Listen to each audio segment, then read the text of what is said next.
News, सच जरूरी है। नमस्कार, आप देख रहे हैं MNS न्यूज लाइव। आप सभी का स्वागत है। मैं हूं आपके साथ मर्शी। तो आइए जानते हैं देश और दुनिया की तमाम बड़ी खबरें।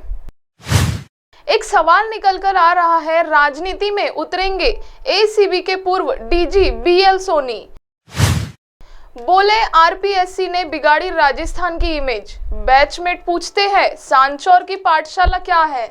RAS RPS टीचर लेक्चर का चयन करने वाली प्रदेश की सबसे बड़ी संस्था RPSC ने आज राजस्थान की पहचान नाथी का बाड़ा और सांचौर की पाठशाला के नकारात्मक रूप में बना दी है। ऐसा सुनकर ही बड़ी शर्म महसूस होती है कि हम अपने युवाओं को क्या दे रहे हैं।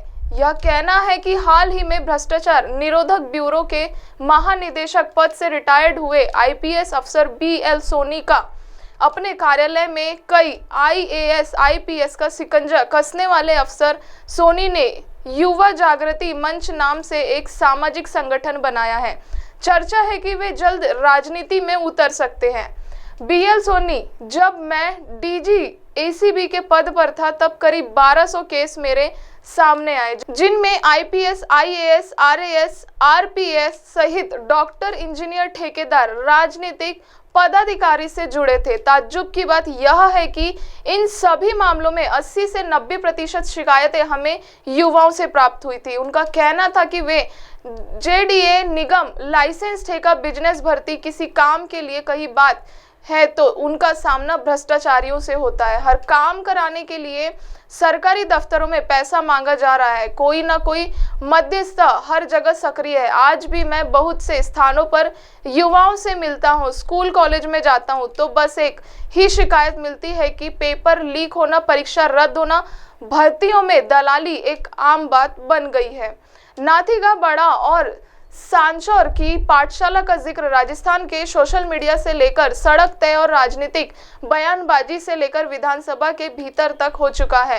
RPSC से लगातार हो रहे पेपर लीक के मामले में सदन ने नेता प्रतिपक्ष राजेंद्र सिंह राठौड़ और कांग्रेस के प्रदेशाध्यक्ष गोविंद सिंह डोटासरा के बीच जमकर नाथी का बाड़ा को लेकर बयानबाजी हुई। राठौड़ ने डोटासरा के रिश्तेदारों के सरकारी अफसर बनने पर कटाक्ष किए थे। ऐसे ही सांचौर, जो हाल ही नया जिला बना है, वो पूर्व में जालौर जिले का हिस्सा था। पेपर लीक और नकल संबंधी मामलों में बहुत से लोग सांचौर के पकड़े गए थे। ऐसे में सांचौर की पाठशाला और नाथी का बाड़ा को राजस्थान के नकारात्मक रूप से जोड़कर सोशल मीडिया पर व्यंग चल पड़े हैं। पूरे देश में चर्चा का विषय बना हुआ है। आइए जानते हैं और रुक करते हैं अगली खबर का। गहलोत बोले, मौका मिले तो कांग्रेस अध्यक्ष बनना चाहूंगा।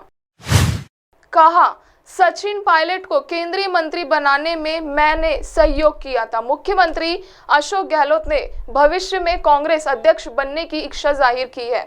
साथ ही गहलोत ने सचिन पायलट की केंद्रीय मंत्री बनने में सहयोग करने का फिर दावा किया है। कांग्रेस अध्यक्ष बनने के सवाल पर गहलोत ने कहा कि कांग्रेस अध्यक्ष कौन नहीं बनना चाहेगा, यह पद काफी प्रतिष्ठा वाला है। हालात ऐसे बने हैं कि मैं कांग्रेस अध्यक्ष नहीं बन पाया। यह गलत धारणा है कि मैं CM बनने रहना चाहता था। यह गलत धारणा है कि मैं CM बने रहना चाहता था, इसीलिए पद नहीं छोड़ा और कांग्रेस अध्यक्ष नहीं बना। सोनिया गांधी जानती है कि सच्चाई क्या है। अंग्रेजी अखबार को दिए इंटरव्यू में गहलोत ने कहा कि मैं इस मामले में और ज्यादा गहराई में नहीं जाना चाहता। हम सबको मिलकर चुनाव लड़ना है। हालांकि मैं कांग्रेस अध्यक्ष बनना चाहूंगा क्योंकि यह 100 गुना ज्यादा अच्छा होगा और यह CM से बहुत बड़ा पद है। अगर आज मौका मिलता है तो मैं कांग्रेस अध्यक्ष बनना चाहूंगा। पायलट से जुड़े सवाल पर गहलोत ने कहा, जब सचिन पायलट केंद्रीय मंत्री बने तब मैंने उनका सहयोग किया था। उस समय हमने राजस्थान में 25 से 20 सीटें जीती थी।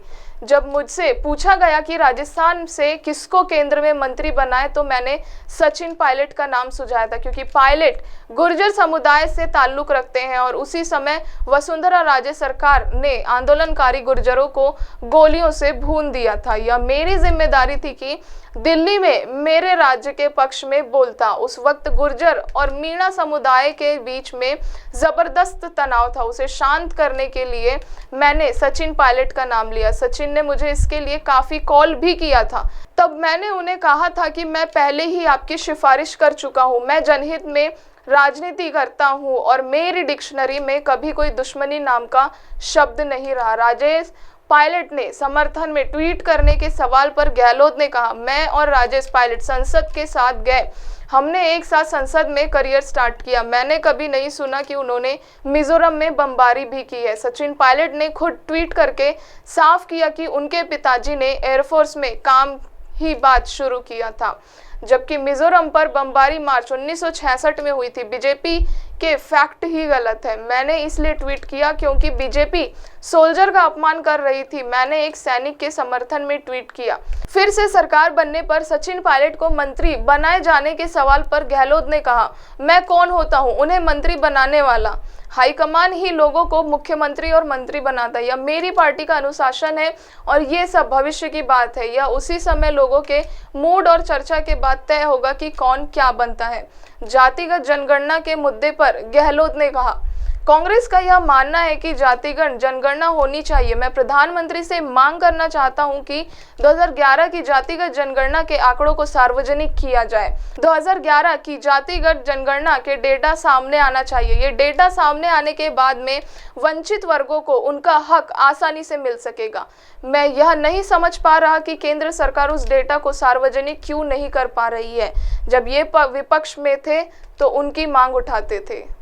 नजर डालते हैं अगली खबर पर। पीयूष गोयल बोले, भारत जल्द सुपर पावर बनेगा। दुनिया भर के छोटे मंझोले उद्योगों के लिए G20 की बैठक में तय हुआ जयपुर कॉल। केंद्रीय वाणिज्य और उद्योग मंत्री पीयूष गोयल ने कहा है कि भारत आने वाले वक्त में सुपर पावर के तौर पर उभरेगा।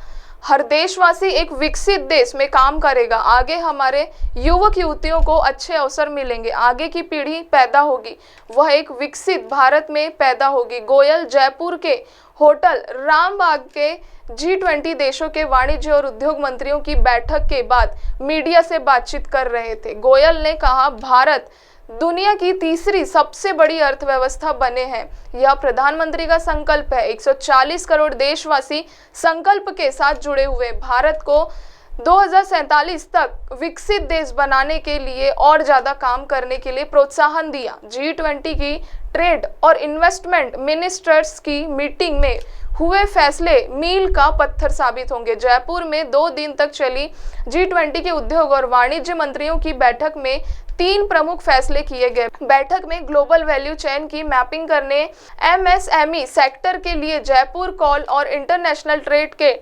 डिजिटलाइजेशन के लिए मापदंड तय हुए। गोयल ने कहा, अंतर्राष्ट्रीय स्तर पर सप्लाई चेन के तहत ग्लोबल फ्लू चेन की मैपिंग का फैसला किया है। वैल्यू चेन को एक पलट पर लाया जाए, इससे सदस्य देशों को फायदा हो। ग्लोबल वैल्यू चेन में आने वाली दिक्कतों के समाधान की आवश्यकता है, उन्होंने तलाश कर समाधान निकाला जाए। MSME सेक्टर के लिए जयपुर कॉल का एक्शन दिया गया। सदस्य देश MSME के बारे में डाटा और सूचनाएं साझा करेंगे। छोटे और मंझोले उद्योग के लिए मदद मिलेगी। जयपुर कॉल एक्शन MSME की सूचनाओं को सरल रूप से साझा करने के लिए बनाया गया है। अगला, गोयल कहते हैं कि राष्ट्रीय व्यापार को सुगम बनाने और डिजिटल बनाने को लेकर 10 हाई लेवल मापदंड तय किए हैं ताकि डिजिटल टेक्नोलॉजी का लाभ सदस्य देशों को मिल सके। अब आप हमारे चैनल को आपके मोबाइल पर भी देख सकते हैं। मोबाइल में देखने के लिए प्ले स्टोर से MNS news TV app download करें। इंस्टा, ट्विटर, फेसबुक और अन्य सोशल मीडिया प्लेटफॉर्म पर हमारा चैनल उपलब्ध है। आप हमारे चैनल को लाइव भी देख सकते हैं www.mnsnews.com पर। फिलहाल वक्त हो चुका है एक ब्रेक का। ब्रेक से लौटने के बाद देखेंगे देश और दुनिया की तमाम बड़ी खबरें। नमस्कार।